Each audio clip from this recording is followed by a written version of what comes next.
I'tikaf secara etimologi bermakna luzumu syai' wa habsun nafsi alaih, bertahan atau menetap di suatu tempat.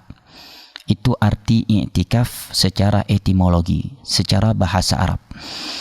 Hal ini dapat kita pahami dari firman Allah Jalla wa Ala di dalam surat Al-Anbiya ayat 52, di mana Nabi Ibrahim alaihi salam ketika mengingkari kesyirikan kaumnya yang menyembah berhala, beliau berkata kepada mereka sebagaimana yang Allah firmankan di tempat tersebut dengan ucapannya, "Ma hadhihi tamathilul lati antum laha akifun."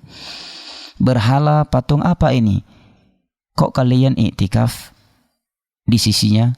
Artinya mereka bertahan menetap di depan patung-patung mereka sebagai bentuk kesyirikan yang mereka lakukan.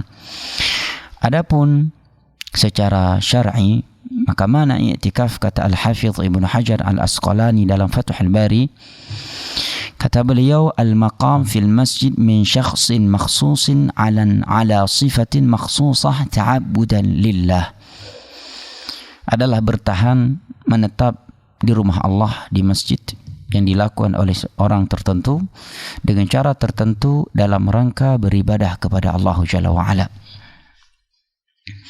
Ini makna al-i'tikaf. Dan ibadah i'tikaf ini bukanlah ibadah baru yang ada di dalam syariat Nabi kita. Bahkan ibadah i'tikaf ini sudah dikenal semenjak di masa Nabi Ibrahim alaihi salam. Sebagaimana firman Allah di dalam surat Al-Baqarah, an tahira baita, atau dalam surat Al-Hajj, an tahira baiti lit-taifin wal-'akifin war-ruk'i sujud.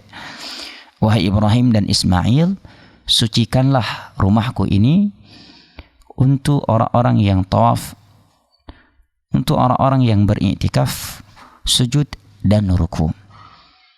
Maka ibadah iktikaf adalah suatu ibadah yang sudah lama, yang sudah ada pada ajaran nabi-nabi sebelum Nabi kita Nabi Muhammad sallallahu alaihi wasallam, seperti pada ajaran Nabi Ibrahim dan Nabi Ismail alaihi wassalam. Boleh seorang beriktikaf di bulan Ramadan, baik di awalnya, di pertengahan atau di akhirnya. Bahkan juga boleh 1 bulan penuh.